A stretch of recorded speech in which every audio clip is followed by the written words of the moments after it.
the reason I love architecture, and I think something that draws both my parents into art and design and architecture, is it touches on so many things. Politics, it touches on urbanism, philosophy, in social studies. And so I think in a way, like, you're always learning. In this series, we celebrate innovative thinkers and creators within the WSA community who are reshaping their industries and inspiring others through their work. Today, I'm honored to welcome Tei Carpenter, the founder and principal of Agency. Tei is a brilliant architect and educator whose work explores the intersections of design, culture, and ecology. Her thoughtful and speculative approach to architecture challenges conventions and opens new possibilities for the built environment. Tei, welcome. Thank you for having me. So, your firm's name is intriguing to me, Agency. And I looked up this morning that agency is often defined as the capacity to act independently and make choices. So, since you emphasize agency twice, I'd love to hear what's the background to the name of the company. Well, we like to think of ourselves as a double agent of sorts. The idea that architecture can actually have agency in society, the idea that architecture can have a role to play and can really shape and transform the way we live in the world. So it's not an element that's just kind of in the background. It's something that can be really active and activated as designers. And so on the one hand, we have a play on that. And then on the other hand, we have a play on the notion of what an architecture studio or practice is.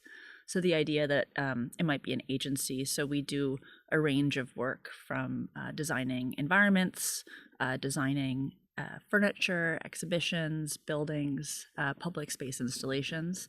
And so really trying to embrace the range of work that architects can do. And you say double agent, but it was almost a double take. When I first saw it, I said, oh, somebody must have mistyped the name and wrote it twice. So is that like a common question you get asked? Yes. Yes. And then also what connects that. And so we also like, there's an M dash that connects the two forms of agency. So we also like that it's the notion of the line, the drawn line that actually connects the two forms of agency.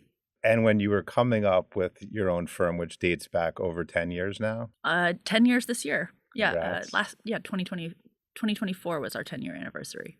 And I'm sure there's many stories within those 10 years, which we'll dive into in a little bit. Talk about some of the projects that the firm is currently engaged on. Since the beginning, we've been kind of developing the kinds of work that we do. Most recently, we've been working a lot with water, really thinking about the role of water and dynamic elements as it relates to architecture in the city.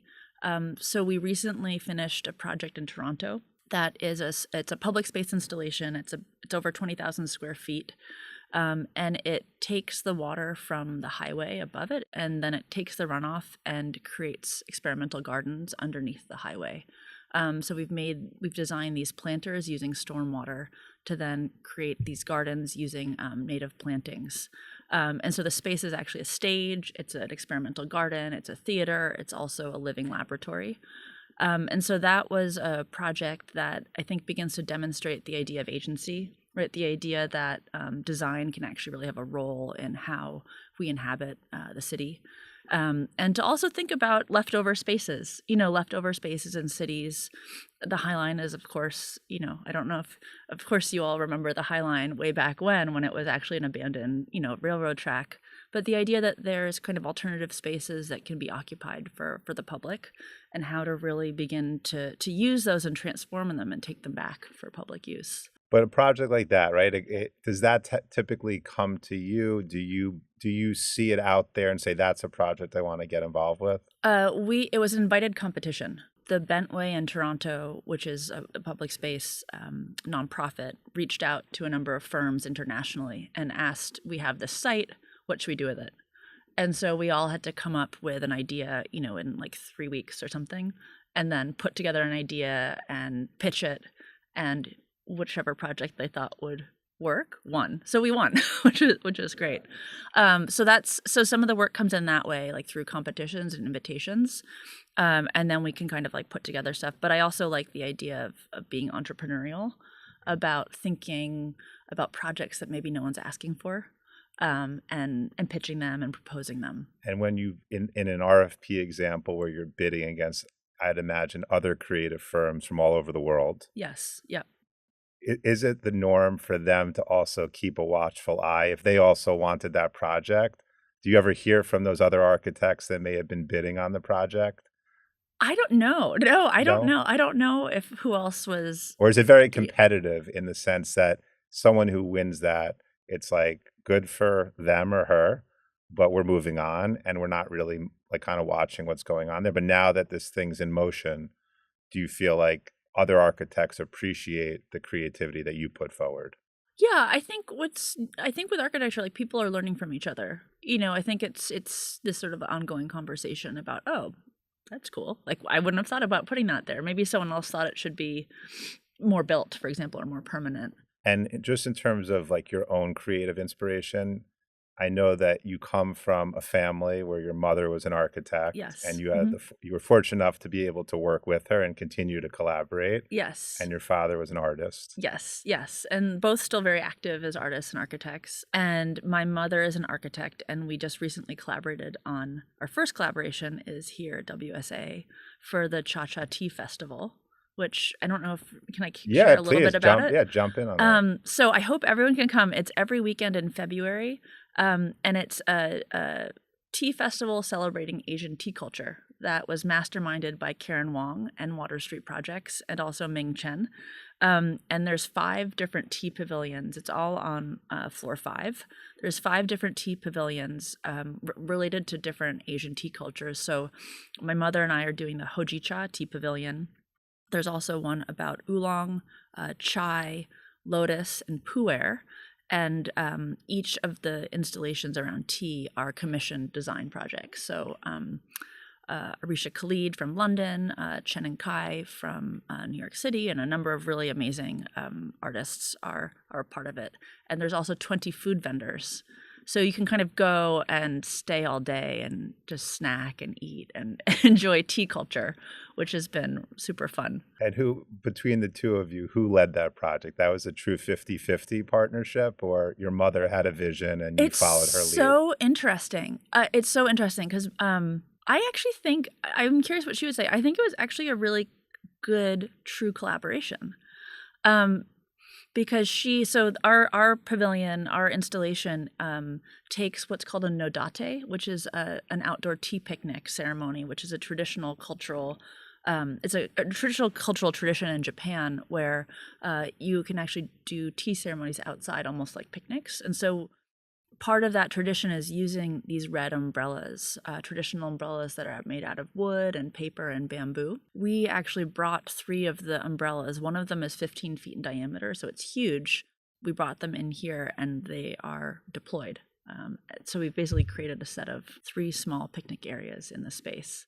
So Toshiko, my mother, has this connection to Hiyoshiya and the craftspeople, but she's much more used to working on like higher end, high end residential, high end projects. And I'm used to working on the kind of public space, kind of more maybe scrappier. And so I think we both learned a lot from each other about bringing in the craftsmen, but then also how do we work in a really like resourceful way, thinking about a festival atmosphere versus something that's more permanent. And so part of it was also really fun. We worked on a lot of programming together too. So this weekend we have someone named Troy Yoshimoto, who is a ceramic maker who's bringing in handmade teacups that he's going to be selling. We also have Nagano-san, who is a tea master based in Brooklyn, here in New York, and he's coming to do a traditional tea roasting demonstration of hojicha. And now that this is, we're 2 weeks into this festival, do you feel like tea culture has a ways to go? It exists, and now you're bringing it to the forefront? In a place like New York. Well, there are so many tea enthusiasts that kind of came out of the woodwork during all of this. I saw Karen over the weekend. She said there were 3,000 people there over the weekend. I think the first weekend it was a little bit quieter, but there's also a really nice energy around tea. Like it was a sort of a very nice, calm presence. And Yeah, I had Well, no idea. I had no idea there was like a tea culture in New York. I invited a friend to remain anonymous, and I said, "Bring your 2-year-old son, it's family Yeah, friendly." yeah. And he said to me, "My son has no patience." I said, "Well, I don't know if it's the best event then," to your point. I brought my 5-year-old daughter, Okay. and she loved it because there's lots of food vendors. Also, Aaron, there's a project that's by Aaron Santiago and I think Michaela, his collaborator, and they do tea leaf readings using oolong tea leaf. So there actually are a lot of things for kids. Interactive. Yeah. No, And then in our installation, we basically made these felt platforms. So you can also just lie down and relax. hopefully it's the first of many annual events that we hold in this category, I right? hope so. I hope so. I hope Karen keeps doing it every year. It's a lot of work, but it seems like a lot of fun. And with our collaboration with my mother, we haven't fought. So that's like a good sign, I think, that the collaboration is karma. working. Yeah. And even growing up in your household, right? What was that like? Like at the dinner table when you have two creatives as your foundation, Yes. what was that like? I think that architecture was maybe not what I wanted to do for a long time. Knowing it was too close for a while. But I think growing up, you also realize how passionate, like my parents, and I think people who dedicate themselves to the arts and culture and design, you have to be really passionate and like love what you do because it's hard. And you're creating your own work, you're finding projects, and it takes time to do things like design. And so I think that to me is really inspiring that my parents were really would challenge each other at the dinner table about their projects. And we often just talk about the dog too. We have a really cute Shiba who's like a lot of our dinner conversation is about the dog and family. But also I think that the heart of the work, that you just really love what you do, that's incredibly inspiring, I think, growing up around that. And I think fundamentally for me, the reason I love architecture, and I think something that draws both my parents into art and design and architecture, is it touches on so many things. It touches on politics, it touches on urbanism, philosophy. I was trained in philosophy actually as an undergrad, in art, in social studies. And so I think in a way, like, you're always learning. Every project's different, every client's different, every site's different. And so you just have to constantly be learning and kind of being a sponge. Like, you're not an expert. You're an expert maybe on like how to draw something or design something, but you have to be a kind of generalist in a way. And that to me is really exciting, to be able to like. And was that looking back when as a child, do you feel like you were more creative? Were you more aware? Were you philosophical? What kind of are the early age skill sets that you had or developed that kind of are helpful to your practice today? I was like making little models when I was little at the office, because there would be a lot of work to do. And so I would be in the office kind of making little trees, using my small hands to do little kinds of work like this. And then I was sort of taken everywhere. I was taken to lectures, whether I wanted to or not, but I think really lucky. I was taken to lectures, openings, when we travel, we would go see architecture, and whether I knew that was special or not, I don't think it registered for a little while. But I think it's just having that exposure, and that exposure to culture and just seeing the world through that lens, I think helped me just like see the world in a way. And then also just kind of think about the city as something that's really active and changing. And like your architectural or creative process, how does that work? My process? Just like, a project comes in, Yeah. you could draw from your experience, what you see out there. How do you kind of take on a new project? Let's say not a civic project, but a commercial project of some sort. I do think that we try to start with research. Like, we try to start with research and really trying to understand even if it's a residential project. I mean, understanding what the site is, understanding what the program is, what the person wants.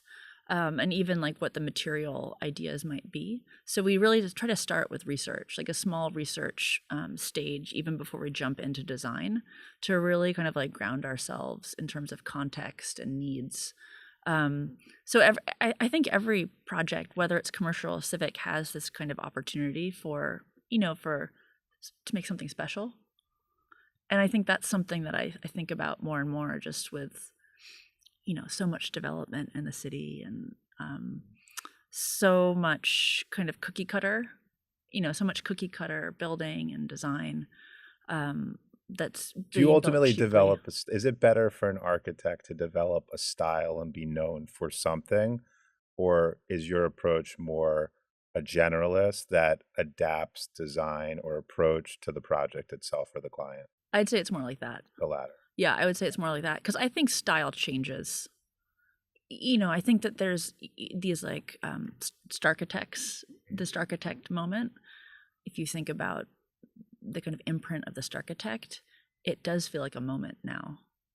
If you think about someone like Daniel Libeskind, is the way he has this style, and does it have a long lasting life? I'm not sure. It's maybe perhaps in some places, but I think for me it's more important to kind of understand what the needs are of a certain situation, and then I think it's more thinking about it through kind of systematically, and thinking about it through a particular lens, rather than having it be kind of style driven.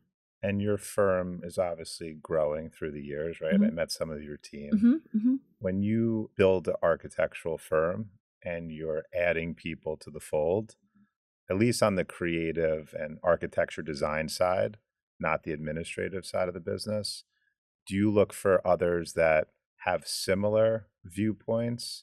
Or do you think it's important to have a range of other team members that allow you to look at a project maybe in a more diverse way? And it could be an aspirational. What you have today Yeah. could be similar, but like, where do you feel like that direction is going for you in terms of the other team, the rest of the team? I would say that we all share a kind of ethic. Like I would say we all share a certain desire. I think we don't have like a range of like stylistic people working in different styles. I think we sort of more share like like an ethic or a way of working, maybe, that embraces that's experimental. I think we kind of try to be experimental as much as possible, and try to push experiment and finding something special in each project. And you don't necessarily know where that will be, where like innovation might happen, whether it's through material, or it's through effect, or it's through program. It could be a number of things, but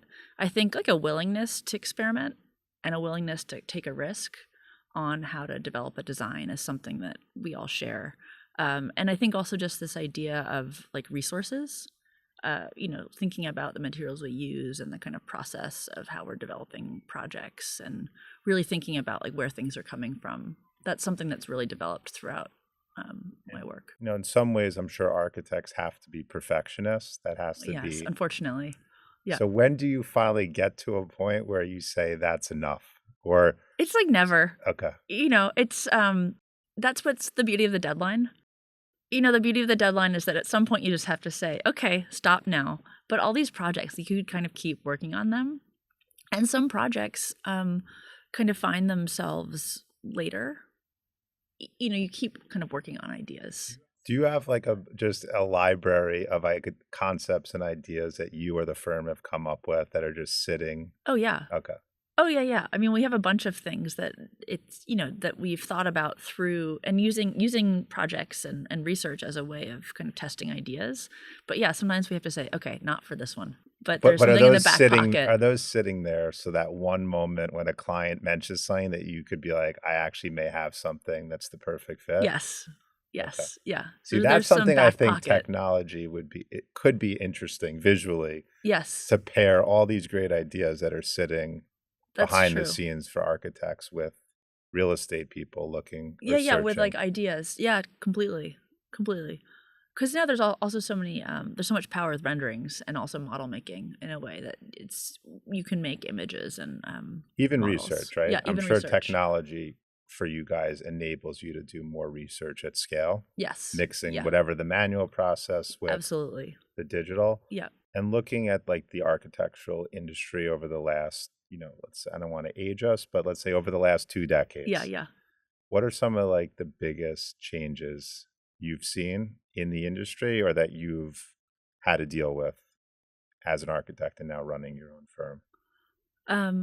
I think this kind of question of materials, I think that's a really big one. I mean, there's a number of projects, just the idea of how much carbon and fossil fuel usage buildings take, just how much materials buildings need to get put up.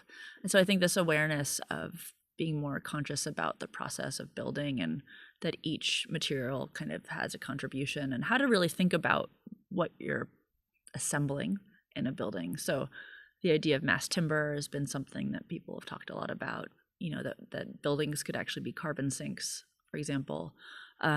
Also the idea of, I think, just generally waste, like how to think about construction waste in a new way. To also think about how, materials that there's a building has a life, right? Like the building has a life, and maybe at the end of a life, you're also designing for the life of the building, but then also for the end of the life of the building to think about where those materials go. If you had a free afternoon and you were going to a museum or an exhibit in the city, where do you like to go to kind of just chill out or find some inspiration? With my kids? No, solo, without the kids. So now going solo, we're without shifting. my kids. Where do I like to go? I do really love the Morgan Library and Museum. I really enjoy the shows there because they're like a really nice size. So I like going there, and just it's small enough to kind of think.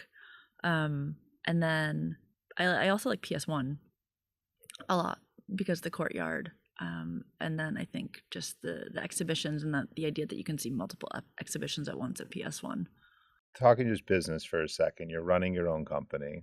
I didn't know your previous work experience, but I learned it earlier. Talk to me about when you went from working as an employee at a practice to, where you work next. I think you said with your mother to kind of finding that courage to go out on your own. Just that transition for you from worker to running your own practice. What was that like, and what prompted you to take that approach?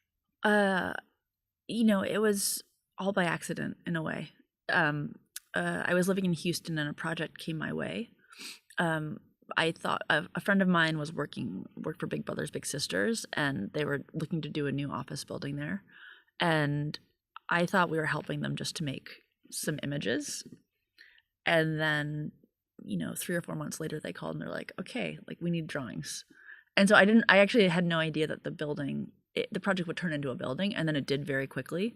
So it's a 20,000 square foot office building in Houston for Big Brothers Big Sisters, which is the mentoring organization.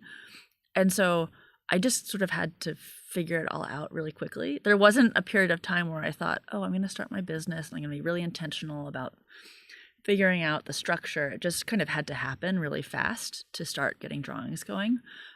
So, getting the website up, getting the business cards made, getting the insurance, getting everything in order had to happen very quickly. And it was just like me with my laptop, and then, hired some people and just had to figure it out. Yeah. And I think that's, you just have to figure it out kind of as you go a little bit. And I think that's been part of the spirit of the practice too, is just, keep figuring it out as you go, and then you grow, and then each challenge kind of comes that's unique, and you kind of, you figure out how to make it work. What do you feel like is the hardest part of running your own firm? Because we're also trying to inspire other people that may go out on their own, or be a sounding board to other business owners out there.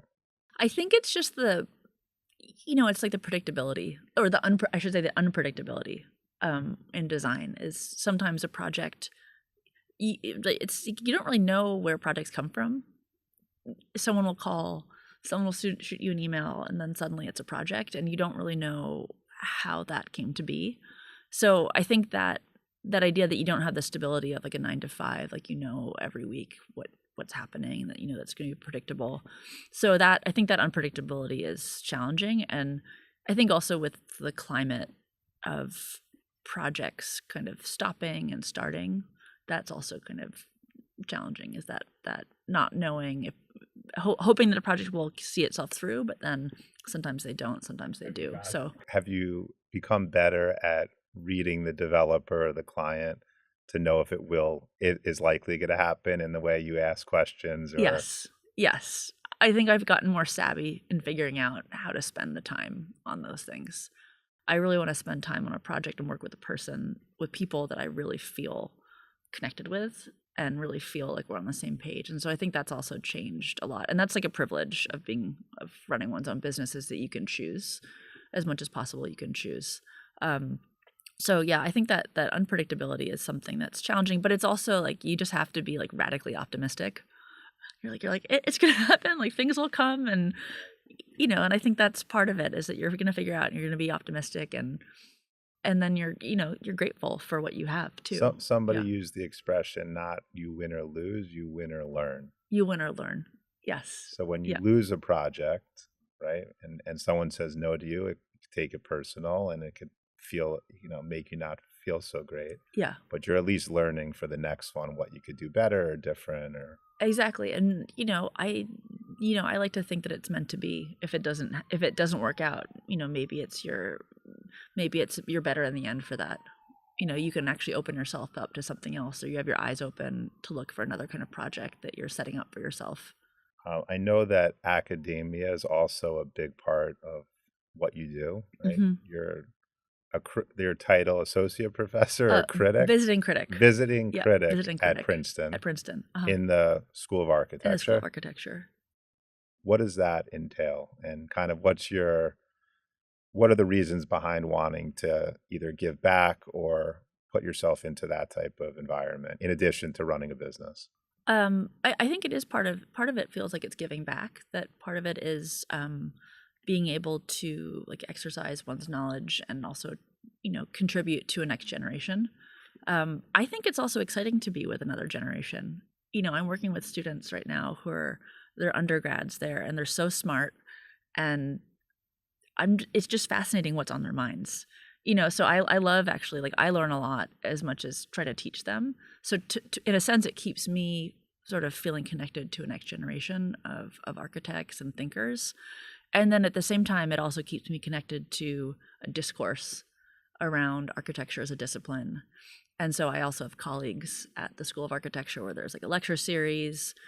We have things called reviews, where we'll have invited guests looking at our students' work, and we'll have conversations about that work. And so I think also just being part of a larger discourse or conversation about architecture, both with colleagues of my generation or older, but then also with younger people, because they have totally different interests. And I had to tell someone what a monograph was the other day for a book, and right. and just the way information is received, the way I communicate with them, it's also different than when I was in school. So it keeps me. And an undergrad architecture student, what's like the body of work that they're completing during that type of program? So they're a liberal arts student. So it's really important to me that they're like doing really well at their other courses, because that's part of it, is that they're also reading, and they have a lot on their plates. Like, I have a student who plays the trumpet in the orchestra. They have a lot going on. And so what we're doing is a program for a bathhouse, actually not so far away from here on East Broadway. And it's going to be a vertical bathhouse. So they have to learn about the scale of the body, the scale of the room, the scale of the building, and the scale of the city all together in one studio. And then they think about what it means to fold a bathhouse, which is typically, horizontal on its vertical side. And so they think about, circulation, what it means to move in space, what it means to have a body that's, more public or viewed versus private. And those students, when they graduate, typically go right into the architectural profession, or? I don't know. Okay. That's what's really great, is I think that I love the idea that they're learning the language of architecture. They're learning, again, like what the agency of architecture can be, that there's a design language, and that if they're not architects, some of them might be architects, but some of them also might end up being in politics or I don't know, lawyers or something, but that they have a fluency that they can also, I like to think that they can be design advocates in a way because they are trained with a design fluency of some kind. So That's amazing. yeah, And you went through the graduate program at the same university. I So you did. have some Yes. familiarity Yes. with what's going on there Yes. or the culture. Yeah. Yeah. Okay. To be mindful of, a great conversation, we started a section of this podcast that we refer to as the rocket round. Right. Okay. I'm going to go. You could answer them. These are supposed to be short form, but if you feel like letting it run a little, that's cool too. What's a creative passion or hobby outside of architecture that you partake in? I've recently learned how to play Go, and that's something I've been enjoying. Beautiful. Yeah. The Go, the game. This is Karen thought this would be a great question, in fairness. Okay. As a child, what were the favorite toys that you played with? I was a stuffed animal kid. I was a stuffed animal kid all the way. Okay. Yeah. A city or building that inspires you? I love Kyoto. A project you've worked on that you're most proud of? The Bentway project, the stormwater management project. Toronto. Yeah, Toronto. Advice that you'd give your younger self? Learn how to say no sooner. If not architecture, what career would you have pursued? Science, like marine biology or like climate scientists or like studying glaciers. Something outside with science. One word or sentence to describe agency's mission. Transformative. Most unexpected place you found inspiration. Pittsburgh. If you could have dinner with any architect, past or present, who would it be and why? Maybe I.M. Pei to figure out how he organized his business. Hey, this has been such a fascinating conversation. Thank you for sharing your story and your perspective on creativity, architecture, and the future of design. To our listeners, thank you for joining us. Stay tuned for more inspiring conversations that celebrate creativity and community. Until next time.